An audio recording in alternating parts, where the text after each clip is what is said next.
Olá, fãs do esporte do Bola da Vez. Uma ótima noite de sábado. Nessa noite, Daniela Boaventura, Gustavo Zupac e eu vamos entrevistar uma figura pesadíssima do futebol brasileiro.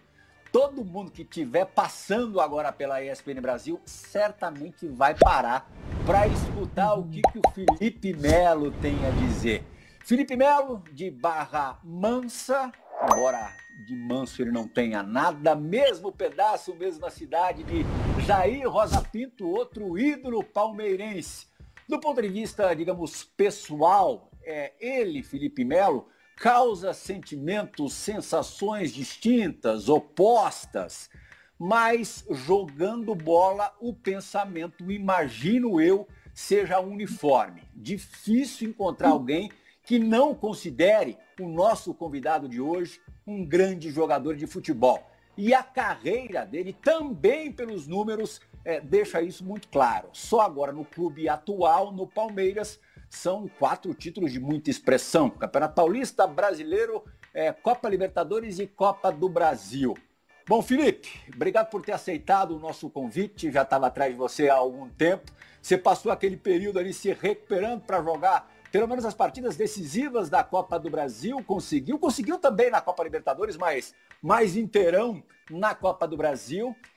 Agradeço por você ter aceitado o convite agora e já quero saber de cara. Eu não sei o que você vai fazer quando você parar. Você é aquele jogador de futebol, é artigo raro, aficionado pelo jogo, acompanha todos os jogos do mundo todo. Você pode ser treinador, pode ser comentarista esportivo, você tem estofo, tamanho, conhecimento para isso. Trabalhando aqui no nosso meio, se você pudesse escolher uma pessoa do esporte para entrevistar, algum convidado pesado também, quem seria essa pessoa? Boa noite, sempre um prazer estar falando com vocês. Bom, resposta, Marco Rocha, que é um cara que é do esporte, é um companheiro meu, um amigo pessoal meu também, e é um cara que tem uma carreira brilhante, muitos títulos, né, por onde passou, sem dúvida nenhuma, Marco Rocha. Uhum. E alguém de fora do Brasil, só para emendar minha perguntinha aqui. Fora do Brasil, sem dúvida nenhuma, Verón, é um cara que é um ex-atleta profissional, hoje trabalha no meio do esporte também, né? Era até pouco tempo presidente do clube argentino, um dos grandes clubes da Argentina. É um cara que eu tenho como ídolo, então é um cara com um nome bem pesado aí, o La Brujita Verón. Boas escolhas, que jogadoraço foi o Verón, super representativo na última passagem, inclusive pelo Estudiantes, onde ele ainda manda aprender e soltar. Daniela Boaventura, entre na roda de conversa.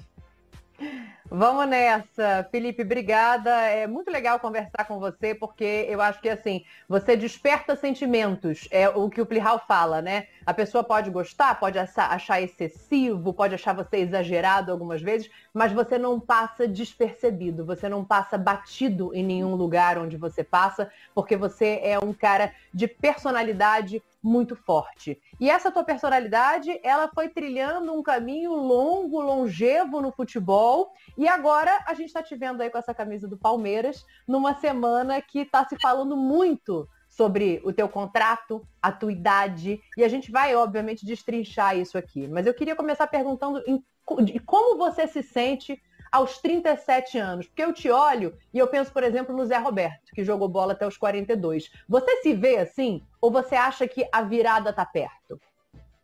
Bom, antes de responder a sua pergunta, eu queria a deixa do Pirral, quando falou Felipe Melo, nascido em Barra Mansa, antes que tenha as pessoas, tudo que eu falo e tudo que se falam em torno do Felipe Melo, queria polêmica, né? Então, antes que o pessoal de Volta Redonda comece Redonda. Eu nasci em Barra Mansa, né? Mas até os 9 anos de idade eu fui criado em Volta Redonda, uma cidade que eu tenho muito carinho, meus pais moram em Volta Redonda, né? Tenho poucos amigos, mas amigos de verdade em Volta Redonda. Já que com 9 anos eu fui jogar no Flamengo, voltei algumas vezes, meus pais sempre moraram em Volta Redonda, né?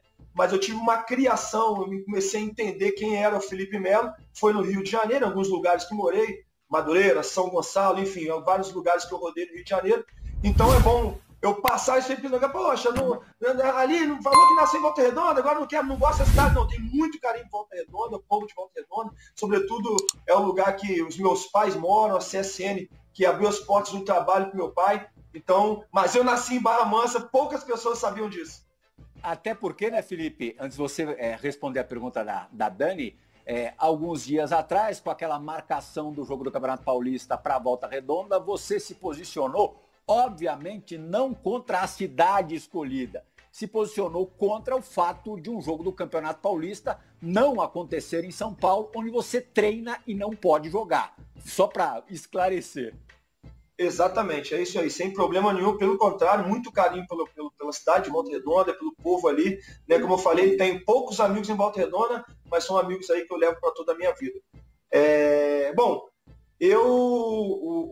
a Copa Libertadores, ela foi importante demais para nós, né? Esse título, a maneira com que aconteceu, eu poder voltar ainda entrar na final, né? Mas eu vejo assim, o Campeonato Paulista foi o mais importante, porque sem o Campeonato Paulista não teria acontecido os outros. Né? Então é uma escadinha, claro que a Copa do Brasil, tudo. Eu vejo o Zé Roberto um exemplo, não só dentro de campo, né, pelo que ele representou, jogou até os 43 anos, mas fora de campo, do que ele tem mostrado hoje fora de campo, né, um cara que se cuida bastante. Eu não me vejo jogando até os 43 anos. Confesso que o meu foco é jogar de repente mais 2 ou 3 anos, né? Depois continuar sem dúvida nenhuma no meio do futebol, mas eu não me vejo até os 43 anos, não pela minha parte física, mas e sim pela minha parte, de repente, psicológica, né? Os anos vão passando e a gente vai cansando um pouco, né? E eu gosto muito da ideia de poder estar com os meus filhos, de poder estar com a minha esposa, de poder fazer algumas viagens, né? Até porque eu sou um cara imperativo, não vou conseguir ficar parado, né? Já sei o que eu vou fazer pós-futebol, mas o meu foco é jogar até os 39, 40 anos de idade. O que você vai fazer? Eu tenho algumas empresas, já tenho alguns negócios, né? Mas eu quero... eu tenho um foco, tudo são focos, né? Meu foco é jogar mais 2 ou 3 anos de futebol, eu tenho mais 1 ano de contrato no Palmeiras, vamos ver o que vai acontecer. Se Deus quiser, ela ter uma renovação e de repente poder encerrar minha carreira no clube que eu amo. Eu quando cheguei, eu falava que eu não sou Palmeiras, né? Não era palmeirense, mas, poxa, eu sou profissional e eu vou honrar a camisa do Palmeiras. Hoje é muito fácil para mim falar do Palmeiras porque é um clube que eu amo, né? Eu passei a ser palmeirense. Isso não quer dizer que eu não tenho carinho pelos outros clubes que eu joguei, até pelo clube que eu fui revelado. Então, tenho muito carinho, jamais vou cuspir no prato que eu comi, né? Mas tudo que aconteceu aqui no Palmeiras, sem dúvida nenhuma, eu me tornei palmeirense. E é muito fácil para o Felipe falar que quer encerrar a carreira aqui. O Felipe acabou de responder na pergunta da Dani, a uma pergunta de um fã do esporte também, o Pedro Corrado. Se você se vê em final de carreira, vai jogar até quando e qual o balanço que você faz até agora da tua carreira. O balanço a gente ocuparia o programa inteiro e o Gustavo Zupac precisa participar do Bora da Vez. Fala, Zupac. É isso. Fala, André, um abração pro Felipe, bom tê-lo aqui com a gente e um beijo pra Dani. Sabe que o Abel Ferreira, o técnico do Palmeiras, que não deu entrevistas exclusivas aqui durante a temporada, até porque não teve muito tempo para isso, tudo tão corrido, agora em Portugal, no fim das férias dele, o Abel tá dando muitas entrevistas e ótimas entrevistas. Em uma delas, ele fala que ele vê o Felipe Melo como um técnico de futebol no futuro, que o Felipe é o capitão, um dos capitães do Palmeiras, são vários líderes, mas que ele olha para o Felipe e ele enxerga um treinador. Felipe, você falou sobre a sua intenção de conversar para renovar, de quem sabe encerrar a carreira no clube que hoje você ama e que você se diz torcedor, mas a notícia da semana, ou pelo menos a especulação da semana, isso é você que vai esclarecer para a gente, é de que tem uma possibilidade e uma procura do Boca Juniors para você seguir a sua carreira, se não renovar com o Palmeiras na Argentina. Aliás, não é a primeira vez, né, que quando chega perto do fim de contrato, que o seu nome de uma forma ou de outra fica mais exposto na janela, que acaba se atrelando ao Boca. Existe alguma procura? Essa possibilidade foi levada a você? Se não renovar com o Palmeiras, o Boca Juniors é um caminho que se conversa para a sua carreira? Bom, não tenho as dúvidas que se não tiver uma renovação do Palmeiras, eu vou ter que me decidir em jogar em algum clube, né? Eu não vou ficar 2 anos sem, como eu te falei, né? Eu tenho foco de jogar mais 2 a 3 anos, então eu vou ter que jogar em algum clube.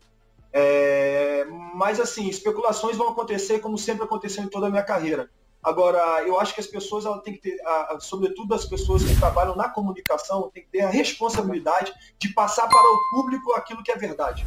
Né? Eu vi durante a semana algumas pessoas fazendo twitters e escrevendo: Felipe está negociando com outros clubes. Eu jamais negociei com nenhum clube e eu, bem claro, passo para vocês que eu não estou conversando com ninguém. Eu estou focado no Palmeiras, focado em... Nós temos duas decisões pela frente. Duas decisões que são 2 troféus inéditos para o clube, que é a Supercopa do Brasil, que é a Recopa Sul-Americana, né? Eu não tenho tempo para pensar nisso. Eu tenho empresário, tenho pessoas que estão cuidando disso aí, como cuidaram toda a minha carreira, né? Mas eu acho que está faltando um pouquinho de responsabilidade para certas pessoas que se dizem jornalistas em passar situações errôneas para as pessoas. E isso então, bom eu falar aqui, não estou conversando com ninguém, tá? O meu foco é ganhar, continuar trabalhando no Palmeiras, continuar ganhando título no Palmeiras, continuar escrevendo mais uma historinha, mais um título no Palmeiras, né? Assim como os meus companheiros. E vamos ver o que vai acontecer de futuro. Mas eu não tenho conversado com ninguém, não abri conversa com ninguém e jamais farei isso sem antes escutar o clube que eu amo, que é o Palmeiras. Até, olha, vou ser super sincero, no momento que a gente está gravando esse programa, chega para mim uma mensagem de um produtor da ESPN da Argentina, sabendo que eu ia gravar com o Felipe. Pergunte, por favor, para o Felipe Melo sobre o Boca Juniors. Ele está aqui no Trend Topics do Twitter, está super bem colocado, só se fala disso. E aí, eu vou oferecer para você, Felipe, uma mensagem de um cara. O Felipe já deixou muito claro, como muitos outros jogadores brasileiros importantes, o Daniel Alves também recentemente, não do desejo, mas que seria o maior barato jogar na Bombonera, jogar num clube popular, ou mais popular da Argentina, como é o Boca Juniors. E eu já vi o Felipe dizendo que ele gosta muito do Riquelme, do Palermo. Palermo não tinha lá uma técnica das mais refinadas, mas empurrava a bola para dentro ali, ganhou muito no Boca Juniors, também uma figura bacana. E do Schiavi, zagueirão Schiavi, que hoje, Felipe, é comentarista da ESPN lá na Argentina. E aí eu pedi pro Schiavi gravar uma mensagem para você e acabou de chegar essa mensagem. Eu não ouvi ainda, vamos dar uma olhada. Bueno, este es un mensaje para Felipe Melo, el crack, número 5 del Palmeiras, el mejor, el más rústico. Te mando un gran abrazo, ¿sí? Lo mejor, y a seguir estirando esa carrera hermosa que estás haciendo. Chao, crack, cuídate. Ai, a admiração é recíproca, Felipe. Esse cara aí, eu já falei direto nas entrevistas, né, que eu tenho como ídolo, uma referência, né? O cara que ganhou muito ali. Ele veio jogar no Grêmio também, inclusive perdeu pro Boca a final da Libertadores, mas é um cara que por onde passou fez história, né? E justamente por isso trabalha numa emissora tão importante como a ESPN ali na Argentina. Então receber uma mensagem de um cara que a gente tem como referência é sempre muito importante. Aproveito o momento para falar que, para mim, com 37 anos, ser especulado em grandes clubes é sempre muito importante. Isso não quer dizer que eu esteja conversando com alguém ou que eu vá sair do Palmeiras, né? Como eu falei e volto a dizer, eu acho que as notícias elas têm que ser de forma bem correta, com muita responsabilidade, né? Porque dependendo do nome, isso envolve milhares e milhares de fãs, milhares de pessoas que às vezes, né, já confia numa palavra maldada, numa notícia maldada, e aquele amor passa a virar ódio em um piscar de olhos, né? Então, para todos, até o amor que eu tenho pelo Palmeiras, eu jamais vou iniciar qualquer tipo de conversa sem antes ter um não do clube. E não é o que tem acontecido, meu foco é continuar aqui e encerrar minha carreira aqui. Uhum. Felipe, vamos falar dos técnicos da tua carreira, da tua vida, a partir do seu treinador atual, o Abel Ferreira, você tendo um treinador europeu num clube brasileiro. Você, lógico, já foi dirigido por muitos europeus. Me lembro que quando você foi no Resenha, logo depois da conquista do título brasileiro, você elogiou pra caramba o Unai Emery como um dos principais, tal. Eu queria que você comparasse pontos em comum, pontos distintos do trabalho do Abel com os treinadores mais influentes na tua carreira no futebol europeu. Eu não gosto muito de comparar ou de citar, de repente, o que um faz ou outro deixa de fazer. O Abel é jovem como treinador, é um jovem treinador, né? Conquistou seus primeiros títulos na carreira aqui no Palmeiras, né? Eu eu vejo que é um cara muito inteligente, já tem demonstrado toda a sua inteligência ao chegar no clube, né, e ao se deparar com certos atletas que têm já uma relevância dentro do cenário do futebol, não brasileiro, mas do mundial também, né, ele fala assim com todo mundo: eu preciso mais de vocês que vocês de mim. Isso ele ganha o jogador ali, ele ganha o atleta, né? É um cara que cobra muito, não só ele, toda a sua comissão técnica, né? Ele cobra muito, é um cara que treina muito, mas cada um com a sua forma de trabalhar, forma de exigir o compromisso, né? Eu peguei treinadores, por exemplo, o Naemer é um cara que eu me apaixonei do estilo de jogo dele, sobretudo do estilo de treinar, porque é um cara que sempre trabalha muita jogada de bola parada. E foi a primeira vez, né, que eu entro numa seleção do campeonato, que foi na seleção dos melhores, entrei como melhor volante do campeonato espanhol daquele ano, com 7 gols na temporada, né? E dali foi o salto que eu dei na minha carreira, depois Fiorentina, seleção brasileira, enfim, os outros grandes clubes. Então eu aprendi ali a ver vídeos, eu aprendi ali a ficar mais ou menos 40, 50 minutos repetindo cobrança de córner, né? Então cada um tem a sua maneira de trabalhar. Eu vejo o Abel um cara muito promissor, né? Um cara que não são pouquíssimos os treinadores que vão iniciar uma carreira de futebol e vai começar a iniciar da maneira que ele está iniciando, como já uma lenda de um clube como o Palmeiras, de ganhar a Copa do Brasil, ganhar a Libertadores e ter já 2 finais pela frente, que é a Recopa e a Supercopa do Brasil. Não chegou dessa maneira aqui apenas pelo nome, ou porque é português, ou porque é europeu, porque é um cara que tem muita lenha para queimar, um cara muito inteligente, que também foi muito sábio ao fazer também o seu staff, né, porque são garotos, são jovens, mas que tem muita inteligência. Então a gente tem aprendido bastante, a gente está muito contente, e o melhor realmente é que a gente entende que muitas coisas estão por vir, porque é um cara jovem e tem muito a dar para o futebol. Ô Felipe, eu queria saber onde é que você se vê nesse momento, assim. Você tem um treinador jovem, você está falando do tanto que você aprendeu com o Unai Emery, e hoje, onde você se vê dentro desse Palmeiras, com essa molecada toda, com um treinador começando, o tanto que ele te acrescenta, o que você passa para esses meninos? E vou emendar uma outra aqui em relação ainda a essa tua negociação, né? O que você estaria disposto a fazer, já que você está dizendo que você prefere, né, que você ainda está ouvindo o que o Palmeiras tem para te dizer, e a gente sabe que existe uma questão da idade, independentemente da tua forma física, assim. Não sei, de repente, vou especular coisas aqui, você fala se você se sentir à vontade, claro. De repente, um contrato que leve em conta o número de jogos que você fizer, a produtividade que você tiver, ou isso para você não está em questão porque você se vê em plena condição para esses 2 anos? Bom, primeiro de tudo, negociações são coisas bem internas, né? Internamente as coisas ficam bem separadas. Mas assim, eu vou abrir uma coisa. Quando eu vim para o Palmeiras, eu já vim para o Palmeiras um contrato digamos assim, de produtividade. Né? A maioria dos atletas hoje que fazem contrato, ele faz em cima dos jogos. Né? Então você joga, você tá show. Você não joga, você ganha um pouco menos. Então eu abri mão de muita coisa para vir para o Palmeiras já. É claro que é uma valorização, né? Não só do atleta Felipe Melo, mas de todo esse elenco que faz parte hoje do Palmeiras, né? Devido aos títulos, devido ao que tem acontecido nos últimos anos. Mas eu entendo que os meus números, eles falam por mim. Né? Vamos lá. Eu até passou um pouquinho do meio do ano, né? Eu vinha um início meio conturbado, né? Chega um novo treinador, que é o Luxemburgo, na qual eu tenho uma admiração e um carinho muito grande, um respeito muito grande. Ele me muda de posição,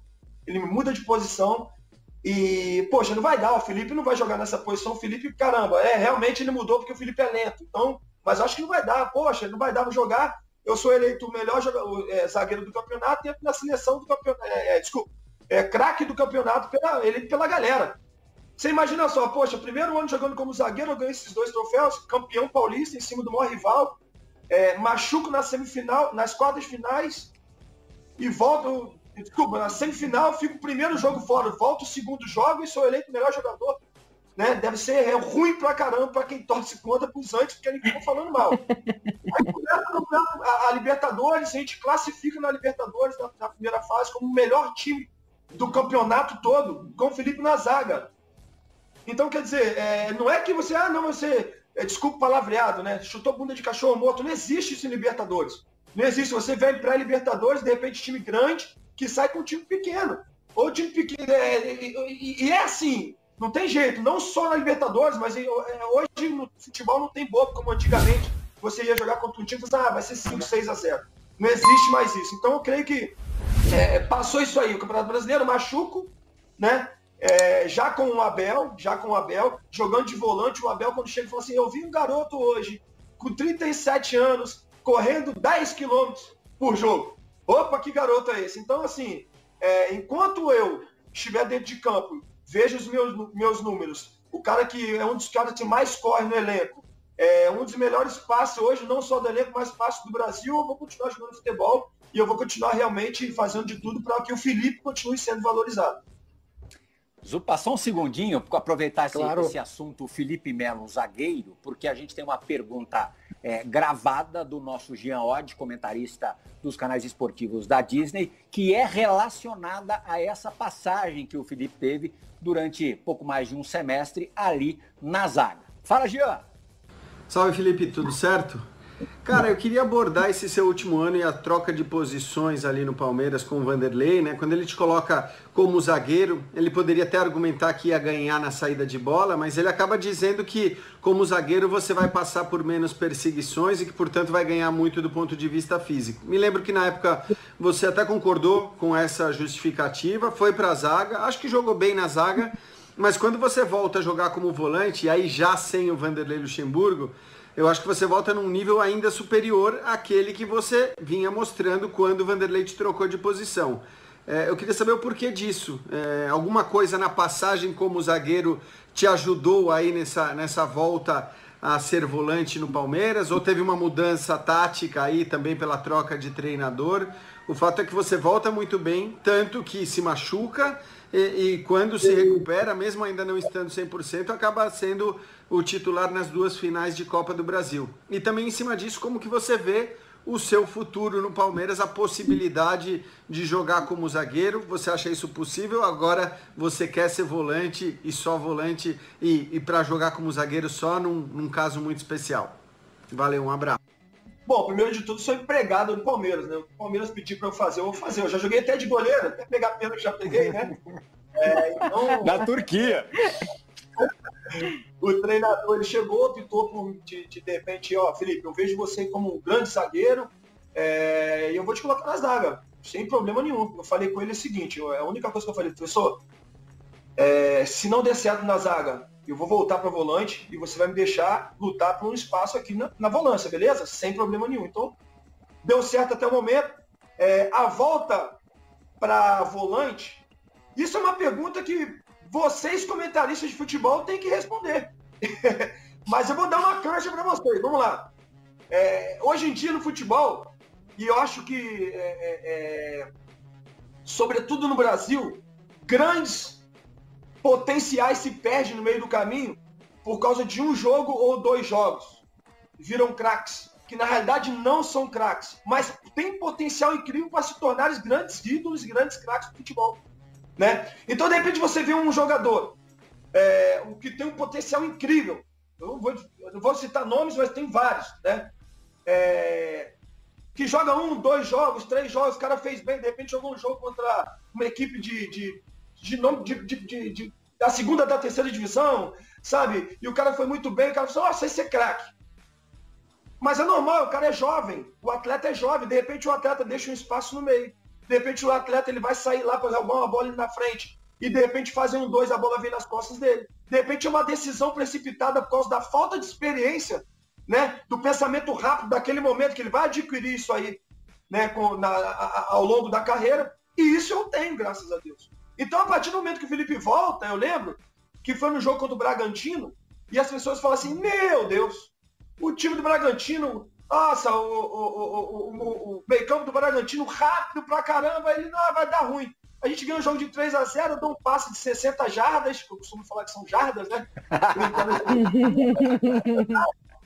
E o Wesley faz um gol, eu fecho mais ou menos, eu não precisei correr tanto, aquele jogo eu não precisei correr tanto.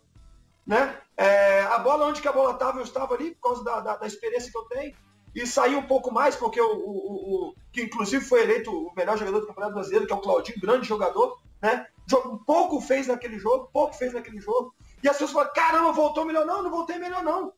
Eu estava da mesma maneira antes, os números falavam da mesma maneira antes. Mas de repente, por você colocar alguém que não tem tanta experiência e que é normal, esse atleta jovem, como eu passei por esse processo, está no processo de se adaptar ao futebol profissional, está no processo de entender taticamente como se faz no futebol profissional, que é diferente da base, né?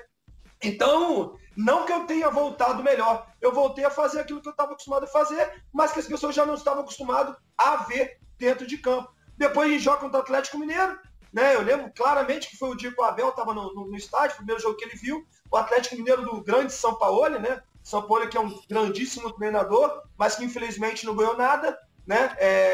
O Sampaoli que fez encanto, aquele encanto todo aqui no Brasil, é um encanto aqui, encanto ali, mas que não ganhou nada. Né? Um time que joga para frente, todo mundo joga para frente, foi muito simples aquele jogo. Aquele jogo foi simples demais.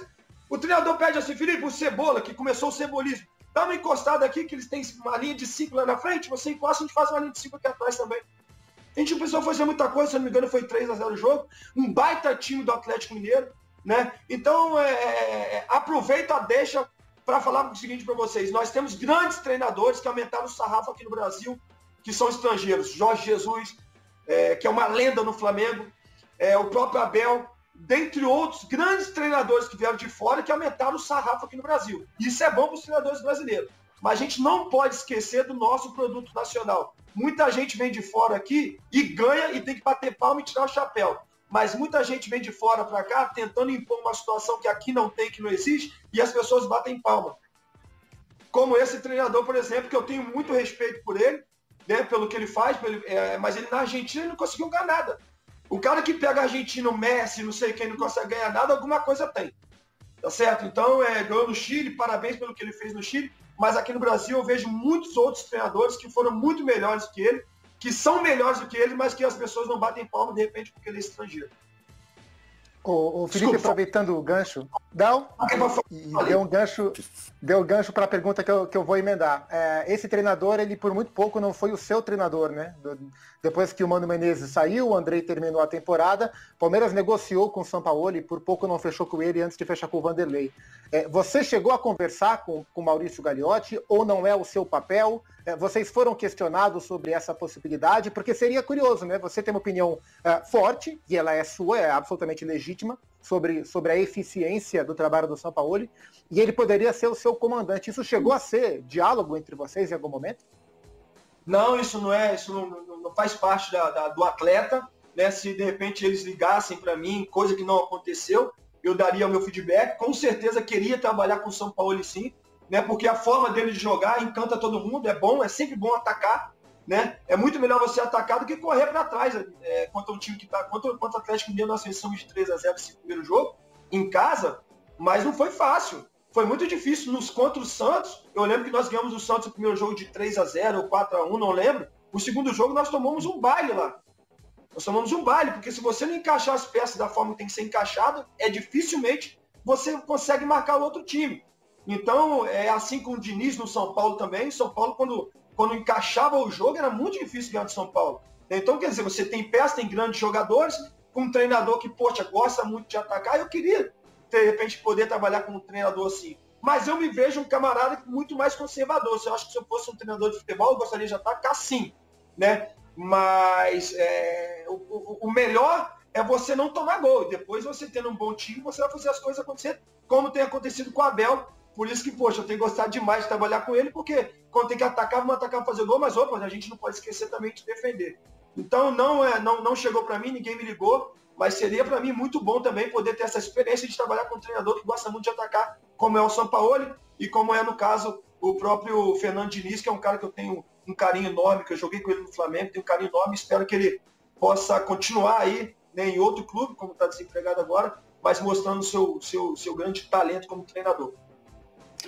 Felipe, 2 semanas atrás, nesse mesmo programa, o Abel Ferreira deu uma entrevista muito legal e ele respondeu uma pergunta de um ex-atleta, agora comentarista também dos canais esportivos da Disney, o Diego Lugano. O Lugano destacou algo que a imprensa não tenha comentado, falado, mas talvez não com a ênfase que o assunto mereça, que também está muito na percepção do atleta, só tendo vivido para sacar de uma forma melhor, que é a questão emocional no Campeonato Mundial de Clubes. E não por ser um Campeonato Mundial de Clubes, porque a Copa Libertadores também é gigante, mas pela proximidade da final da Copa Libertadores para o primeiro jogo do Mundial, já a semifinal do Mundial de Clubes. E o Lugano destacava que é impossível, simplesmente impossível, você, entre aspas, se recuperar emocionalmente de todo o desgaste envolvido numa decisão de Copa Libertadores.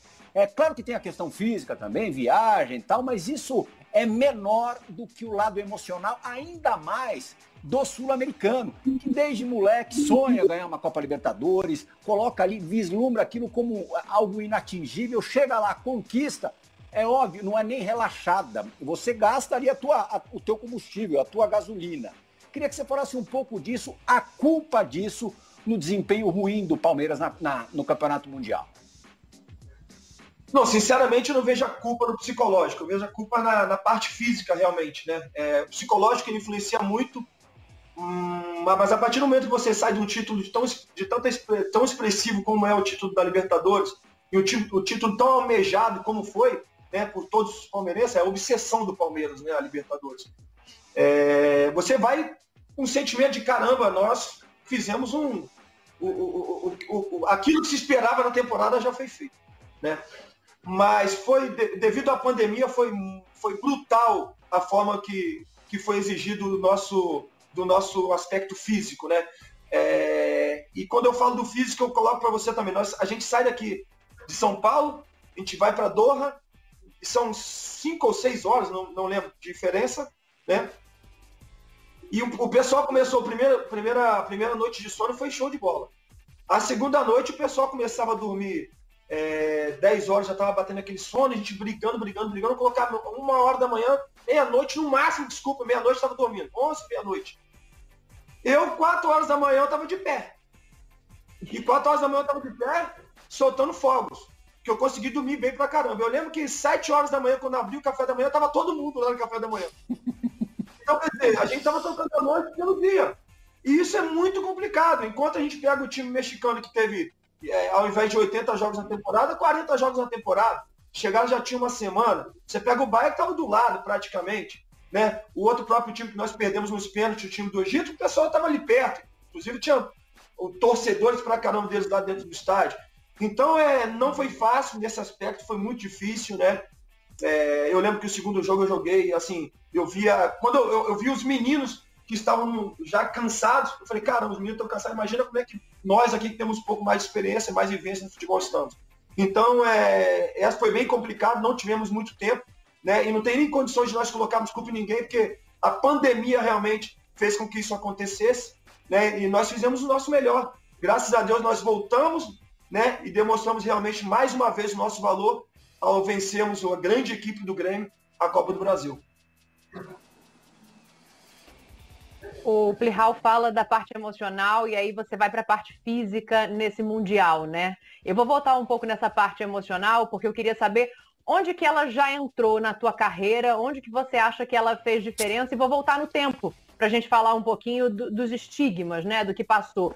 2010, que é uma coisa que ficou muito marcada, a expulsão naquela Copa do Mundo, que você foi o jogador que mais acertou passe, era 97% de aproveitamento. Tecnicamente é um negócio brilhante. E depois daquilo, você volta para o teu clube, tem os desentendimentos, sai emprestado. Eu queria saber se aí entra o emocional, se você acha que em algum momento ele pesa mais do que a parte técnica, e como é que você fez para lidar com isso? Não tenho as dúvidas que o emocional ele anda junto com grandes atletas, né?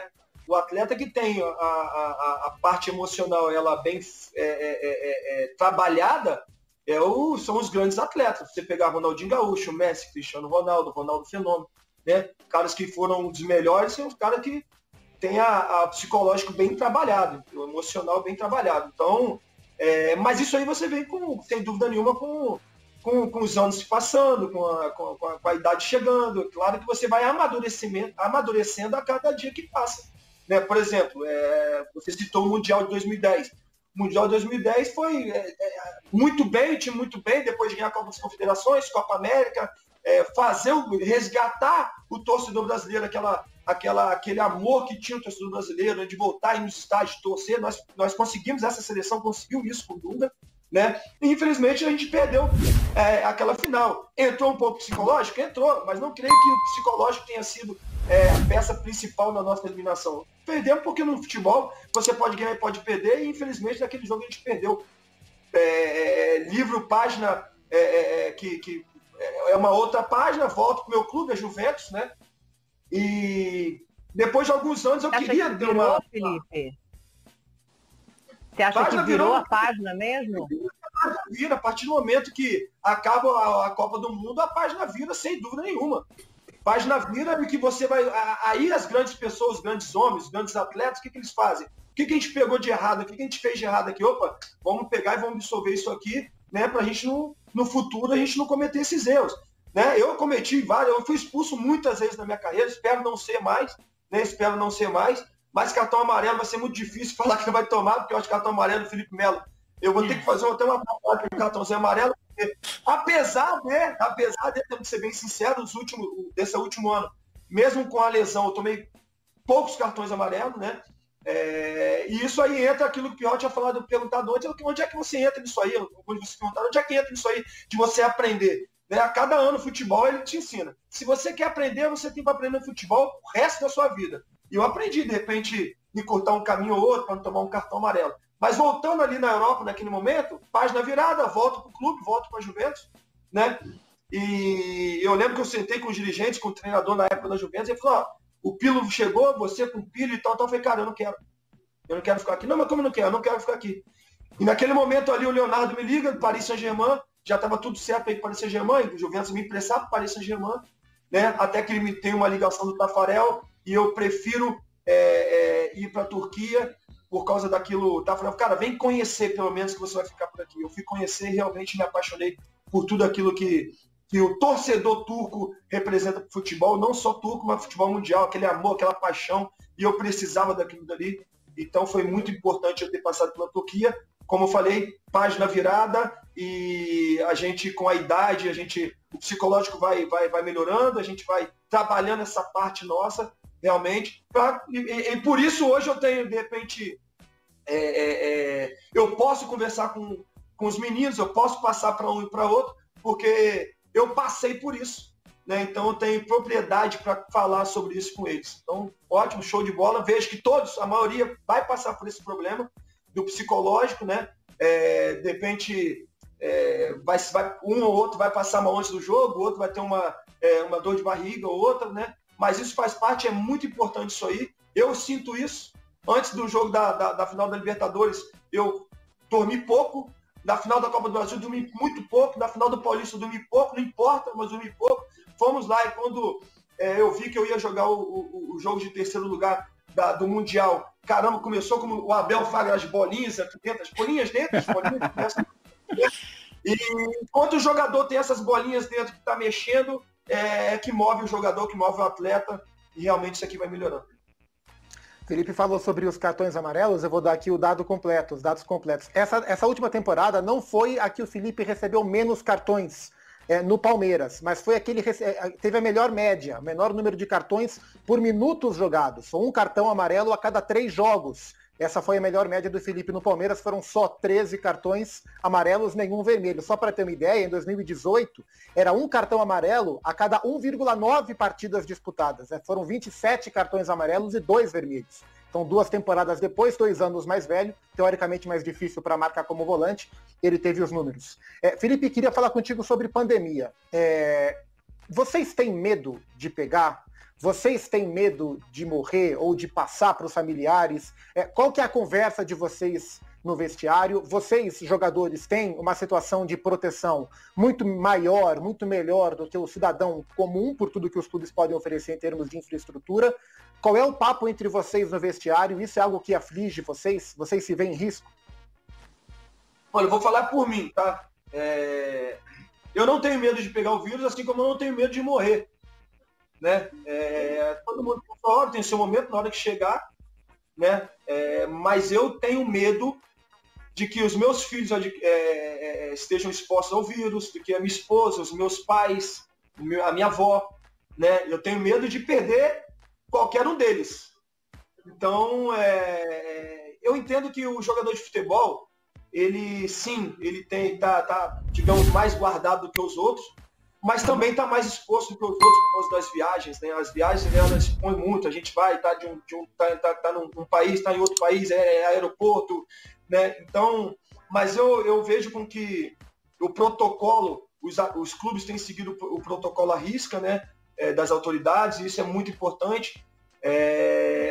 Mas eu tenho medo de que, de repente, um filho meu ou alguém, de repente, contrai esse vírus. É por isso que a gente, aqui em casa, a gente faz as coisas de forma bem certa. Eu lembro que, ano passado, quando eu comemorei os meus 37 anos, saiu que eu tinha feito uma festa para várias pessoas, fake news, não fiz festa para milhares de pessoas, 40, 50 pessoas, como falaram no momento, né? Eu fiz festa dentro da minha casa para alguns amigos meus particulares, estava a minha avó, estavam os meus pais, os meus filhos, tanto que ninguém estava com vírus, ninguém pegou o vírus, né? Como eu falo, volto a dizer para você, é a falta de responsabilidade de noticiar uma notícia para as pessoas, né? Mas sim, a gente segue a risco o protocolo dentro da minha casa. Por exemplo, a minha avó está na fazenda agora, os meus pais estão na fazenda, a minha esposa, junto com a Pietra, a minha filha, e o Luke, eles estão na praia, que é mais ou menos uma ilha fechado para eles, né? Com total segurança. O Davi não quis ir, o Lineker joga futebol, está aqui em São Paulo, mas a gente tem seguido o protocolo à risca, e eu sigo, para ser bem sincero com você, para as outras pessoas, porque eu não tenho medo de contrair o vírus, mas para as outras pessoas que estão ao entorno do Felipe Melo. Como você, Felipe, jamais se nega a falar sobre nenhum assunto, e a tua posição, a tua opinião, óbvio, tem um peso bem relevante, eu queria que você me dissesse duas coisas. Como é que você vê a condução dos governantes brasileiros sobre a pandemia e o comportamento dos brasileiros, não aquele que se aglomera para sobreviver, mas aquele que se aglomera por prazer, para ir para alguma balada, alguma festa clandestina, governantes e população. Bom, governantes, eu acho que está tendo uma briga política muito grande, eu entendo muito pouco de política, poucas vezes vocês me viram falar de política, né? Vocês já me viram com foto junto com o presidente, de repente uma amizade que eu tenho, né, com o presidente, mas falar de política é muito difícil porque eu não entendo nada de política. O que me dói o coração são essa briga política, né? Infelizmente, é um governador de certo estado que é contra o presidente, que faz tudo contrário daquilo que o presidente fala, ou de repente outro cara que é a favor e faz tudo a favor, sendo que de repente tem que fazer alguma coisa que é contra.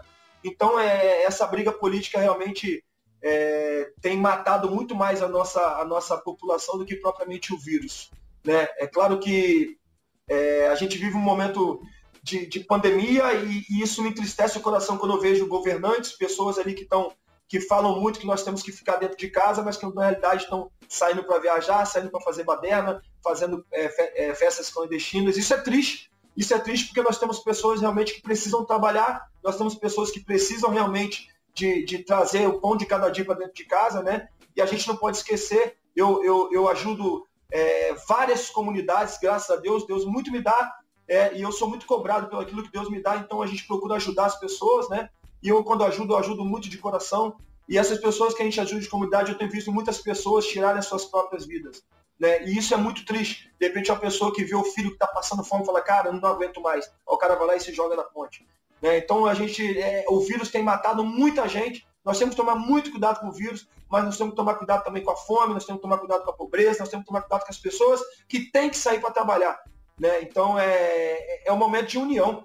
E não é isso que nós temos, não é isso que eu, Felipe Melo, tenho visto, né? Não importa se hoje tá lá o Bolsonaro, mas se não fosse o Bolsonaro e fosse o Haddad, né? Eu com certeza estaria torcendo para que ele pudesse fazer o melhor dele para que o Brasil pudesse ser uma potência mundial, né? E não como muitas pessoas têm feito. Já que não foi o meu candidato, vou torcer para ele fazer cagada, vou torcer para muitas pessoas morrerem para assim ele sair fora de lá. Não, eu vejo que isso é muito errado. E eu vejo isso com muito pesar e com muita tristeza. Dani, deixa só antes da sua pergunta. Você conhece o André Hernan, né, Felipe? Conhece bem o André Hernan, né? Repórter da Sport TV, da Globo Sport TV. Você achou que fosse livrar dele aqui? Não é possível.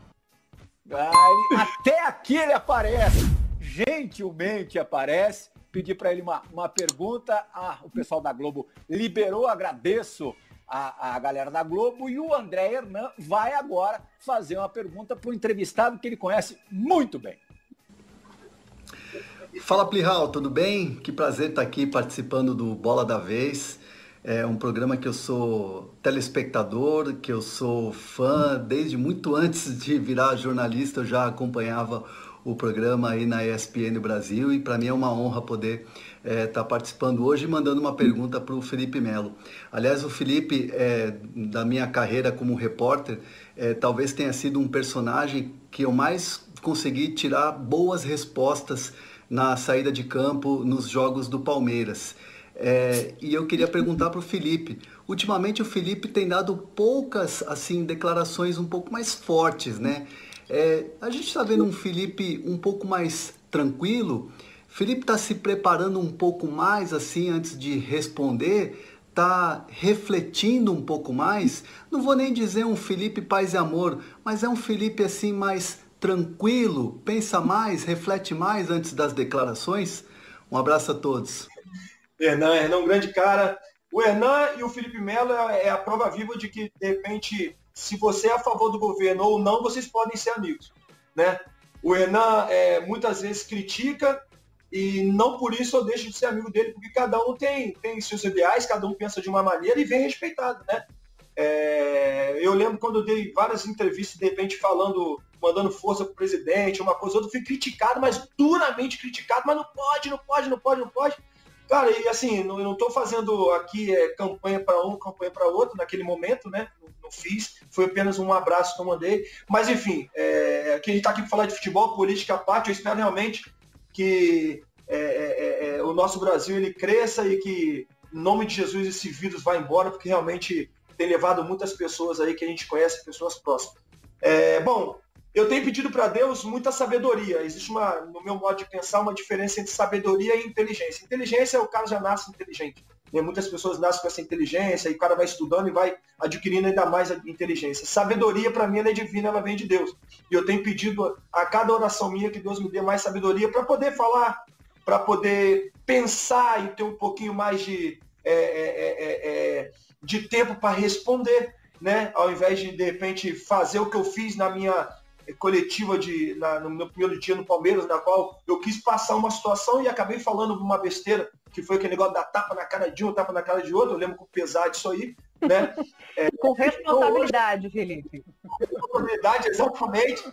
Mas hoje acabou que aconteceu toda aquela confusão toda, né? Então hoje eu tenho pedido sabedoria, Deus tem me dado sabedoria, e eu tenho pensado, tenho contado até 3 com o meu inconsciente, conversar até 3 no meu subconsciente para responder, e muitas vezes deixar um pouco essa briga, deixar um pouco de lado essas situações aí que aconteceram no passado. E outra, eu lembro quando na minha primeira entrevista que eu falei que eu não precisava da imprensa, e eu comecei a entender e ver a imprensa de uma outra maneira. Sim, eu preciso muito da imprensa, porque se não tivesse a imprensa não teria jogo de futebol, não teria isso, não teria aquilo. Então eu preciso muito da imprensa, eu tenho aprendido bastante, Deus tem me dado sabedoria, graças a Deus. Dani, tem a sabedoria para esperar o intervalo obrigatório. A gente tem mais 9 minutos de programa. Ainda uma pergunta gravada por um grande amigo e campeão ao lado do Felipe Melo há algum tempo, já há bastante tempo, há 18 anos. Que também faz parte da nossa equipe, e depois eu prometo que a pergunta é sua. Bola da Vez, faz a sua única parada essa noite e volta já já. Fala, meu amigo Plihal, galera, amigos aí do Bola da Vez. Satisfação participar de um Bola da Vez especial com o meu parceiro, meu amigo Felipe Melo. Tive a honra e o privilégio de jogar com ele no Cruzeiro. Sermos campeões, né? E vi aquele jovem com um potencial incrível, com uma personalidade muito forte, já bem garoto, mas com um futuro brilhante pela frente. Felipe, você merece aí todas as homenagens. Muito bom tê-lo aqui conosco. E uma carreira linda, vitoriosa, brilhante. Tantas coisas você viveu. Eu queria que você me destacasse 2 momentos. Um que você quer esquecer, que você não repetiria. Algum erro, alguma coisa que realmente você reconhece que não deveria ter cometido. E o outro, é claro, aquele momento inesquecível, mágico, que você vai contar para os seus netos, que você faz questão de ter guardado num acervo seu pessoal, dentro do seu coração, na sua mente. E dessa molecada nova que está aparecendo aí, você era meio rebelde, né? A gente tinha que te segurar um pouquinho. E dessa molecada aí do Palmeiras, qual que você tem que dar uma trava, tem que puxar a orelha, e aquele que está mais pronto? Diga aí, Felipe, meu parceiro, sucesso sempre, meu irmão, você merece. Grandezinho, eu também tive o privilégio de jogar ao lado desse ícone do futebol mundial, né? Ganhar junto, né? Muito importante. Bom, momento de um erro que eu não cometeria, eu não tenho dúvida de que aquela bola que eu fui recuperar contra o jogador do Vasco, né? E que já tinha um companheiro meu na bola, que acabou que o jogador do Vasco caiu em cima e quebrou o meu tornozelo, que dali, sem dúvida nenhuma, devido às dores e tudo aquilo que aconteceu, foi um erro que eu não repetiria na minha carreira. Quanto a esperar outra resposta, né?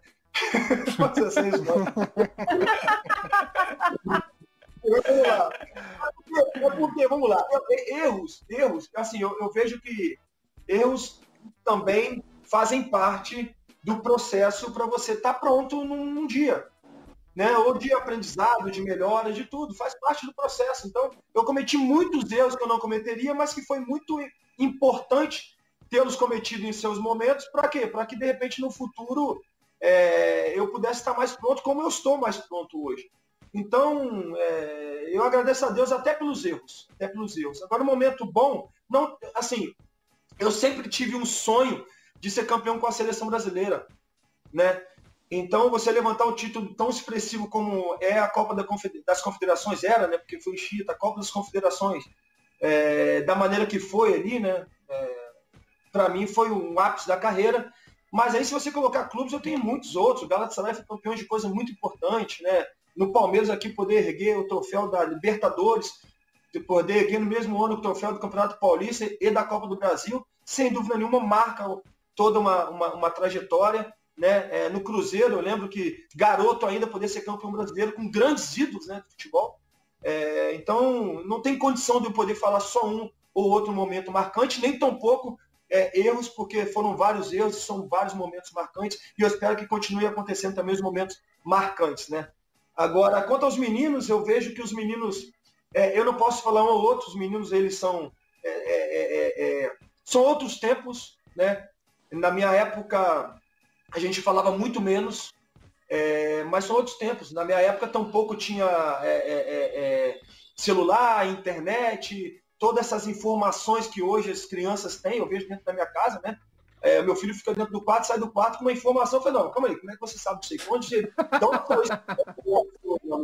Né? E ele fala comigo, meu filho estava conversando comigo, fala meu patrão, falou comigo. O Luke, de 8 anos, falei, fala meu patrão, isso aqui pra mim, falei, isso eu. Vídeo. Estava jogando e vi um vídeo, fala meu patrão.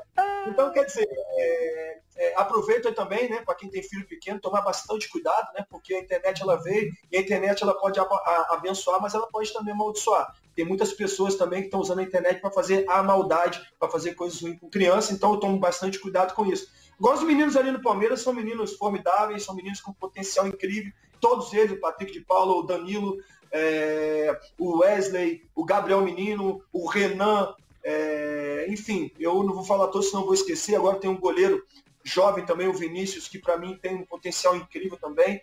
Então é uma safra de meninos do Palmeiras que realmente vai dar muito trabalho, que já começam, né, a sua carreira como profissional, suas carreiras como profissional, ganhando títulos importantes, marcando uma época dentro do clube, né? E não tenhas dúvida nenhuma que se continuar nesse passo aí, passo a passo, nessa pegada, e com a fome e a vontade que eles têm, com o potencial que eles têm, são jogadores, atletas realmente, para servir inclusive a seleção brasileira.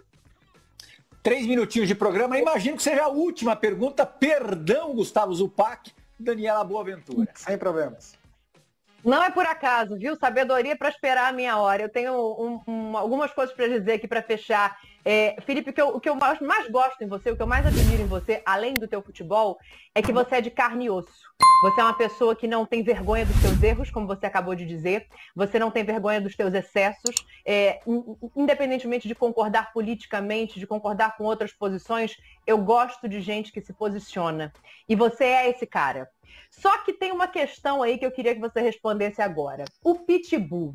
Eu olho esse Pitbull e eu vejo que é uma casca, porque na verdade a sensação que eu tenho é que mora um Golden Retriever aí dentro, que o que precisa o tempo todo é de carinho. Como você é com a tua família, como você defende os teus filhos, como você defende as pessoas que você gosta. Então eu queria que você acabasse esse programa dizendo na tua carreira o quanto você precisou criar um personagem, quanto você precisou se proteger pela exposição que você sempre viveu. Bom, eu também não me vejo hoje como pitbull. Dentro de campo pode ser, porque eu sou um cara muito sério dentro de campo. Né? Eu sou um cara muito sério. É meu trabalho, é ali que eu tiro o pão de cada dia daqui das minhas crianças, dos meus filhos. Então, dentro de campo, eu sou muito sério naquilo que eu faço, de repente, por isso, pitbull. Mas esse personagem não foi um personagem criado pelo Felipe Melo. Isso foi uma situação que veio da torcida no Galatasaray na época, né? Na época o Galatasaray começou, o pessoal me chamou, chegou o nosso Pitbull, eu fiz um gol, imitei o Pitbull, viralizou, né? E por eles eu comecei a vestir a camisa do Pitbull, né? E eu perdi muitas coisas com isso, porque hoje muitas pessoas falam do Pitbull, mas poucas pessoas falam dos passes de 90 metros, dos passes, de 70 jardas, né? Dessa minha parte técnica. Então muitas pessoas falam, pitbull, mas na realidade é um pitbull com bastante técnica. E isso eu tenho mostrado ao longo da minha carreira, né? Mas eu acho que eu sou assim um labrador. Um labrador porque de pelo não tenho nada, então apenas um labrador. Faz sentido. Eu também gosto muito de piada, mas sim, confesso, eu sou um cara que gosto muito de carinho, preciso muito de carinho. E é por isso que eu tenho, graças a Deus, uma estrutura familiar. Se não fosse, sem dúvida nenhuma, a minha família, né, primeiro Deus, mas se não fosse a minha família, a minha esposa, os meus filhos, de momento de chegar, eles entenderem, né, a sabedoria deles, a mulher sábia, né, que edifica a casa, a sabedoria de entender que tem que ficar quieto naquele momento, vou esperar, ele vai deitar aqui no meu colo, vou fazer um cafuné nele. E muitas vezes isso acontece, né, se não fosse isso, eu sem dúvida nenhuma teria me perdido no meio do caminho. Então, esse carinho né, que eu tenho dentro da minha estrutura familiar faz toda a diferença, sem dúvida nenhuma.